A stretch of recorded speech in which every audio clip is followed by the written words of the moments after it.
Bonjour et bienvenue dans cette vidéo consacrée à l'Epic Collection Avengers, Opération Tempête Galactique, paru chez Panini Comics et disponible au prix de 30€.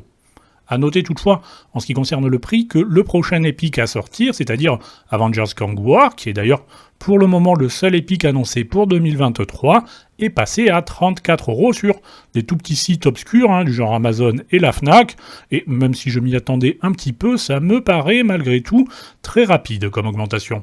Malheureusement, Panini tarde aussi un peu à annoncer le report de l'Omnibus Marvel Knights, alors que ça fait déjà 2 semaines que c'est indiqué sur Amazon mi-février pour la sortie, et quand on sait que Panini encaisse à la précommande et non à l'expédition, à moins que ça ait changé depuis, je trouve que c'est quand même un peu limite. Mais bref, pour revenir à l'Epic qui nous intéresse ici, il s'agit, comme pour l'Epic Spider-Man Maximum Carnage, d'un crossover des années 90, ce qui signifie que beaucoup de séries plus ou moins directement liées aux Avengers vont être impliquées. Les Vengeurs de la côte ouest, Quasar, Wonder Man, Iron Man, Captain America. Globalement, je trouve que c'est un event qui est plus intéressant à lire que Maximum Carnage. Il se passe beaucoup de choses intéressantes et importantes, avec des conséquences parfois assez lourdes. Par contre, j'ai tendance à considérer que le niveau général des dessins est plutôt discutable, on va dire.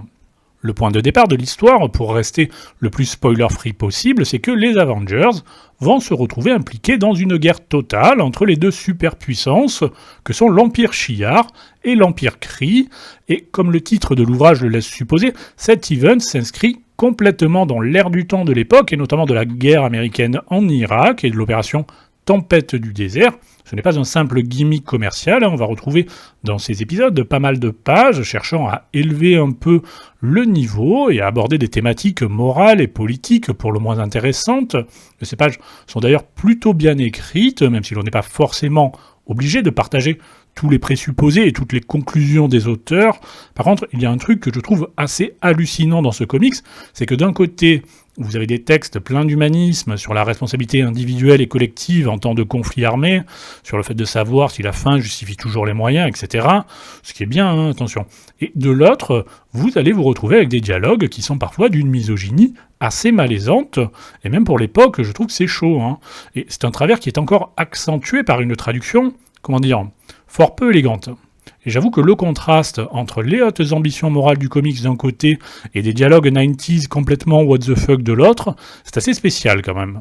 Après, le comics en lui-même, il est plutôt correct, ce n'est pas un chef-d'œuvre, c'est clair, mais ça se lit sans déplaisir, ce sont les années 90, donc vous doutez bien qu'il y aura pas mal d'action dans ces épisodes. Par contre, si vous ne connaissez pas cette période de Marvel, vous risquez d'être un peu surpris de voir par exemple un Thor qui n'a rien à voir avec celui que vous connaissez. Ce n'est pas un spoil de ma part, je pense, puisque l'on réalise très tôt que ce Thor-là, c'est-à-dire Eric Masterson, est un newbie. Et pour ceux que ça intéresse, je peux vous faire aussi à la rigueur une review de l'Epic Collection Thor de cette époque. Au niveau des personnages, il va forcément y avoir beaucoup de monde impliqué entre les deux équipes des Avengers, les membres de la Star Force Kree, la garde impériale Shi'ar, les Starjammers, qui font aussi un petit coucou. En plus de tout ça, les auteurs essayent aussi, très légèrement, de nous rejouer le triangle amoureux Wanda, Vision, Wonder Man, dont j'avais déjà parlé dans l'omnibus des Avengers par Byrne, même si là, vu les enjeux, c'est presque limite hors sujet. Ils prennent aussi un malin plaisir à faire passer US Agent et Iron Man pour des gros connards, ce qui est un truc que je n'ai jamais compris. Après, faut pas pleurer, si pas mal de fans n'ont plus rien à foutre de certains persos. Comme on passe chaque fois d'une série à une autre, il y a parfois des petites attitudes et des comportements qui peuvent un peu surprendre d'un épisode à l'autre. Je pense par exemple à Lilandra, entre le Thor 446 et le Avengers West Coast 82. Ça manque peut-être un peu d'harmonisation, tout ça, et c'est aussi une des raisons pour lesquelles je n'aime pas trop généralement les events avec plein de scénaristes et autant de dessinateurs. Au niveau des dessins, ce n'est pas non plus une dinguerie, je trouve, ce qui est d'autant plus regrettable que les Avengers de cette époque, dessinés par Steve King, sont pour moi une référence. Là, comme il n'y a que 3 épisodes des Avengers, vous n'aurez du Steve King que sur 3 épisodes, qui ne sont pas ses meilleurs, en plus, loin s'en faut. Et si vous voulez vous en prendre plein les yeux avec le run des Avengers, Arras au scénario et King au dessin, qui est très apprécié par les fans, vous pouvez lire par exemple l'Epic Collection Avengers numéro 24. Là, vous aurez plein de pages ultra iconiques. Je peux vous en faire aussi une review à l'occasion, si vous voulez. Il est disponible actuellement uniquement en VO, mais si on lit un peu entre les lignes de Christian Grasse, une sortie VF n'est a priori pas à exclure. D'une manière générale, il y a 2 dessinateurs dans cette épique qui sortent vraiment du lot.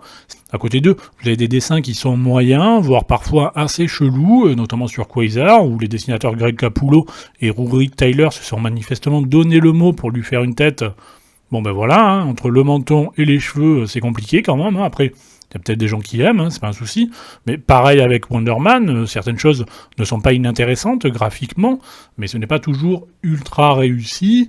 Le Captain America est parfois également un peu limite et gênant. Bref, très clairement, cette épique ne fera pas partie de mes coups de cœur de l'année.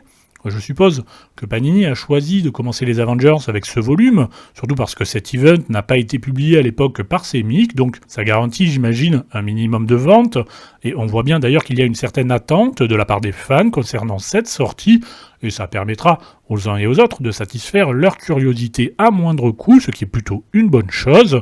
Mais encore une fois, même si c'est pas ouf, je pense le conserver, et je ferai aussi probablement une review de l'Epic Gang Wars lorsqu'il sortira, quel qu'en soit le prix d'ailleurs, puisque de toute manière, le planning des omnibus Panini sur janvier et février ne m'intéresse pas plus que ça. La semaine prochaine, je vous parlerai normalement de l'omnibus de Daredevil Marvel Knights, sauf si je décide moi aussi de repousser la vidéo à mi-février, puis on fera ensuite l'omnibus Fantastic Four par Wade et Viringo en VF, et enfin je reviendrai sur l'omnibus New Warriors volume 1, puisqu'il y a le volume 2 qui sort en ce moment même aux États-Unis, et que je suis assez tenté de me le prendre. Allez, à plus!